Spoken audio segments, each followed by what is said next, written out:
Cholera মহামাৰী হৈছিল সেই মহামাৰীৰ সময়ত নমস্কাৰ গাইজ আজি আছো মই গুৱাহাটীত তো কিয় আছো তো সকলোখিনি কথা কৈ আছো তো দেৰি নকৰো ভিডিঅ'টো আৰম্ভ কৰিছো গাইজ কথাটো হ'ল এনেধৰণৰ যে মই আছো আজি 63তম বাৰ্ষিক বহতি সাৰ্বজনীন বহতি পালনাম মহোৎসৱত আৰু এইখন যে পালনামখন দেখিছে পালনামখন হৈ আছে আপোনাৰ 28-29 ফেব্ৰুৱাৰী আৰু 1 মাৰ্চ আজি হ'ল 1 মাৰ্চ আৰু 29 ফেব্ৰুৱাৰীত নাম কীৰ্তনসমূহ হৈ গ'ল অলপমান চুট কৰিছো আপোনালোক চাওক এইখিনি নাম কীৰ্তনসমূহ হৈ গ'ল 29 তাৰিখে জয় জয় ৰাম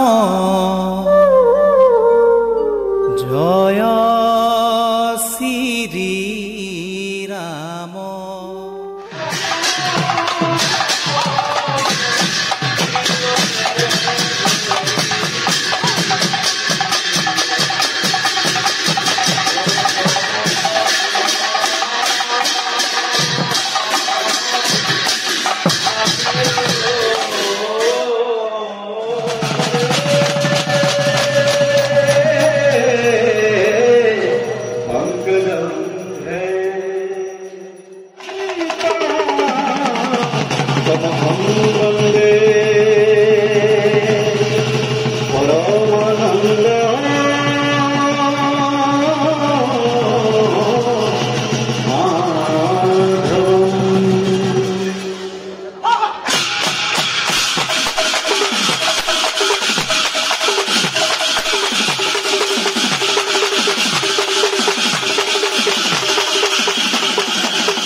আজি হৈ আছে আপোনাৰ 1 মাৰ্চ 2024 আৰু আজি হৈ আছে নগৰ কীৰ্তন মানে গাঁওখনৰ প্ৰত্যেক ঘৰে ঘৰে গৈ ভাগৱত মূৰত লৈ পদধূলা দিব মানে এইবিলাক বেলেগ ধৰণৰ এটা পৰিৱেশ আৰু ইয়াৰ বিষয়ে মই অলপ বহতিৰ বিষয়ে দুই এষাৰ কম আপোনালোকক তো ভিডিঅ'টো চাই দিয়ক শেষলৈকে বহুত বেছি মজা হ'ব আৰু ইয়াৰ পৰিৱেশটো পালনামৰ তো এইবোৰ পাছফালে দেখিছে এয়া পালনামৰ পৰিৱেশ যিহেতু এতিয়া নগৰ কীৰ্তন কৰিব গৈছে সকলোৱে তো মই নগৰ কীৰ্তননো কেনেকুৱা হয় মই সেইটো দেখাওঁ আপোনালোকক ভকতেনো কেনেকৈ গৃহস্থেনো কেনেকৈ ভকতক সেৱা আগবঢ়ায় তো বলক দেৰি নকৰো ভিডিঅ'টো আকৌ এবাৰ আৰম্ভ কৰিছো আৰু আপোনালোকে চাই থাকক ভিডিঅ'টো শেষলৈ ভকতক আদৰিবৰ কাৰণে একদম ৰেডি ধূপ ধূনা তেল লৈ আৰু সেইফালে গামোচা আৰু এইফালে লতাত পানী চাকি ধূপ ৰেডি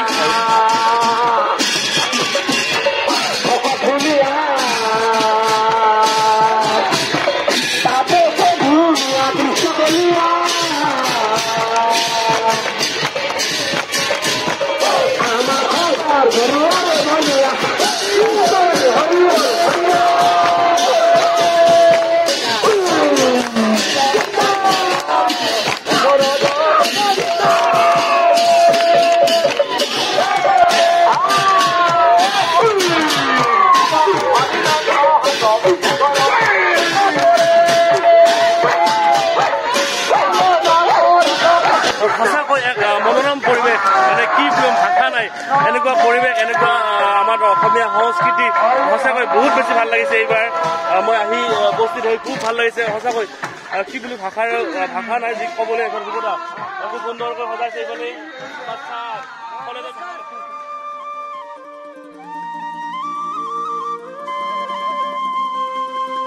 মুকুতি পাবলৈ লোৱা হৰিনাম ইটো হৰিনাম অমৃত সমান লোৱা নাম কৰি নিজ কাম মুক্তিত নিস্পৃহ হোৱা লোৱা হৰিনাম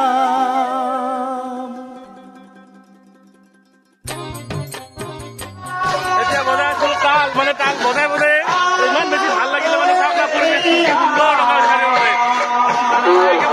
নামৰ ধনীয়া ধৰি আছে আৰু খুব ভাল লাগিছে সকলোৱে খুব ধুনীয়াকৈ আদৰে এই নামে কি কৰিছে আদৰি লৈছে আৰু উখল মাখল পৰিৱেশ কাৰণ আজিৰ পৰা যিহেতু পালনাম শেষ আৰু সকলোৱে খুব ফূৰ্তি কৰিছে আসনটো ধৰি ৰাখিবলৈ চেষ্টা কৰিছে তেওঁলোকে।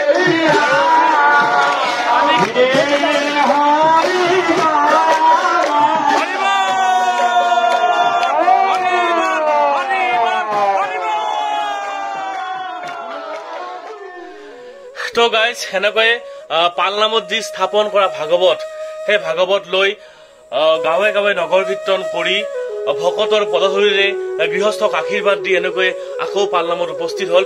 এয়া বোলো কেৱল বহৰিতে নহয়, এনেকুৱা য'ত য'ত পালনাম হয় সকলো জেগাতে এনেকুৱা পৰম্পৰাৰে খুব এক সুন্দৰ ধৰ্মীয় দিশৰ নিদৰ্শন দেখুৱাই আহিছে আমাৰ নৱপ্ৰজন্মক বা আমাৰ উঠি অহা প্ৰজন্মক। আমিও যাতে এই শিক্ষাৰে শিক্ষিত হওঁ, ধাৰ্মিক দিশটো আমি অলপ হলেও আকোৱালি লওঁ, তাৰে কামনা কৰিছো ময়ো মোৰ ফালৰ পৰা। এয়া ভাগৱত আকৌ থব গৈছে আৰু এয়া মণিকূট। নমো নমো নাৰায়ণ প্ৰসন্ন হয় হৰি কৰিয়ক মায়ক নিজান, আপোনাৰ মহিমা আপুনি ব্যকত কৰি জীৱক কৰা পৰিত্ৰাণ। প্ৰভু জীৱক কৰা পৰিত্ৰাণ। আজি সেই পালনাম ভাগ ইয়াতে পৰিসমাপ্তি ঘটিব আৰু এয়া ভকত, কাৰণ ভকতে এতিয়া সেৱা ল'ব, পৰিসমাপ্তি ঘটিব যিহেতু পালনামৰ। কাৰণ অজানিতে কৰবাত নহয় কৰবাত কিবা ভুল ক্ৰুটি হ'ব পাৰে, সকলো দোষ মৰিখন কৰি প্ৰভু চৰণতলী যাতে ঠাই দিয়ে, তাৰে কাৰণে কৃপা বিচাৰিব ঘৰখন যাতে ভালে ভালে থাকে, সকলোৱে যাতে কুশলে থাকে আৰু নেক্সট বছৰো যাতে এনেকৈ আকৌ পালনাম ভাগ পাতিব পাৰে, আকৌ যাতে নিজে উপস্থিত হ'ব পাৰে। এনেকৈ পৰিসমাপ্তি ঘটিলে আজিৰ পালনামৰ। আৰু এয়া হ'ল ৰাজহুৱা সেৱা। গুৰু ব্ৰহ্মা গুৰু বিষ্ণু গুৰুদেৱা মহেশ্বৰা। তো গাইজ মোৰ পাছফালে দেখি আছে এয়া কালী মন্দিৰ, আৰু এই মন্দিৰত প্ৰতি বছৰে পূজা হয়। আপোনালোকে যদি অহা নাই বা আপোনালোকে যদি নাজানে পূজা কেতিয়া হয়, ইয়াত পূজা হয় আপোনাৰ দীপাৱলী, যেতিয়া আমাৰ দেৱালীৰ সময়ত প্ৰতি বছৰে ইয়াত পূজা হয়। আপোনালোকে যদি অহা নাই আহিব পাৰিব। বহতিৰ কালী মন্দিৰ অতিকৈ বহুতে পুৰণা মন্দিৰ, আৰু এই মন্দিৰটো স্থাপন কৰা হৈছিলে আপোনালোকক ক'লো যেতিয়া আমাৰ কলেৰা মহামাৰী হৈছিলে, সেই মহামাৰীৰ সময়ত বিধ্বংসী জাতিৰ কলেৰা মহামাৰীৰ ৰূপ লৈছিলে, তেতিয়া এই মন্দিৰটো স্থাপন কৰাৰ কথা ভাবিছিলে কিছুমান সচেতন মানুহে, আৰু সেই মৰ্মে এই মন্দিৰটো স্থাপন হয়। মই জানিব পৰা মতে মোৰ ক'ৰবাত ভুল হ'ব পাৰে, কিন্তু মন্দিৰটোৰ দুটা এটা মই সমস্যা আপোনালোকক ক'ব বিচাৰিছো। যে সমস্যাটো এইকাৰণে ক'ব বিচাৰিছো কাৰণ কিয় এইখন যে বহতি, এই যে এলেকা, এই বহতি যিখন গাঁও বা বহতি যিখন অঞ্চল, এই অঞ্চলখন মানে গৰা খহনীয়াৰ ফলত আমাৰ এই যে দেখিছে, এই যিমান দূৰ গৰা দেখিছে আপোনালোকে, তাতকৈও আগত নদীটো আছিলে। আৰু এইটো হ'ল এটা সুঁতি, এইটো হ'ল ব্ৰহ্মপুত্ৰ বুলি কয়। এয়া ব্ৰহ্মপুত্ৰ, এয়া পানী যেতিয়া নাই, এতিয়া পানী শুকাইছে, পাছফালে দেখি আছে এয়া ব্ৰহ্মপুত্ৰ, পানী এতিয়া শুকাইছে। কিন্তু আগত যিখিনি এয়া গৰা খহনীয়া, গৰা খহি মানে গৰা বহুত আগত আছিলে, বহুত ইফালে আছিলে, আৰু গৰা খহি ইয়াৰ মানুহ ক'ত গৈছে কোনো হাত্তা বাত্তা নোহোৱা হৈ গৈছে, এনেকুৱা হৈছে পৰিস্থিতি। এইফালে এইখনৰ নৈখন বাৰিষা যেতিয়া হ'ব সেই নৈ আহি একদম মন্দিৰৰ ঠিক কাষ চাপি যায়, আৰু কাষ চাপি যোৱাৰ কাৰণে এতিয়া মন্দিৰলৈকে ভাবুকি আহিছে। আৰু চাওক আপোনালোকে, এয়াই হ'ল গৰা, এয়া হ'ল মন্দিৰৰ ৱাল, আৰু আপোনালোকে চাওক এয়া নৈখন, এই চাওক। এতিয়া আপোনালোকক মই দেখুৱালো যে গৰা খহনীয়াৰ ফলত এতিয়া মন্দিৰটোলৈকেও ভাবুকি আহিছে যে কেতিয়াবা নেকি পানীয়ে আহি মন্দিৰৰ ৱালখনকো খুন্দিয়াব, সেনেকুৱা টাইপৰ এটা ভয় লগা পৰিৱেশ হৈছে। চৰকাৰে সহায় কৰিছে বোলো, নাই কৰা বুলি মই নকওঁ, কিন্তু যিমানখিনি পৰ্যাপ্ত পৰিমাণে যিমানখিনি কৰিব লাগে তো সিমানখিনি কৰা নাই। মই আপোনাক চৰকাৰক বা অনুৰোধ জনাওঁ বা বিষয়া কৰ্মচাৰীক অনুৰোধ জনাওঁ যে আপোনালোকে যদি পাৰে অলপমান বহতি যি কালী মন্দিৰ, কাৰণ পুৰণা এটা কালী মন্দিৰ, তো এই মন্দিৰটোৰ কাৰণে আপোনালোকে অলপমান সহানুভূতি যদি দেখুৱায়, তেতিয়াহ'লে অলপমান এটা পাৰ এটা বান্ধি, মানে এই যে শিলবিলাক যে আছে এনেকুৱা, আৰু অলপমান বেছিকে এটা পাৰ বান্ধি যাতে কেতিয়াও পানীয়ে খহাব নোৱাৰে, তেনেকুৱা এটা ব্যৱস্থা যদি কৰে, মোৰ ফালৰ পৰা আপোনালোকক মই অনুৰোধ জনাইছো। আৰু আপোনালোকে যদি কৰে, আপোনালোকক মানে বহতি ৰাইজ বা এই অঞ্চলবাসী ৰাইজে যিসকলে জানে এই মন্দিৰটোৰ বিষয়ে, তেওঁলোকক আপোনালোক কি বুলি কৃতাৰ্থ হ'ব আৰু।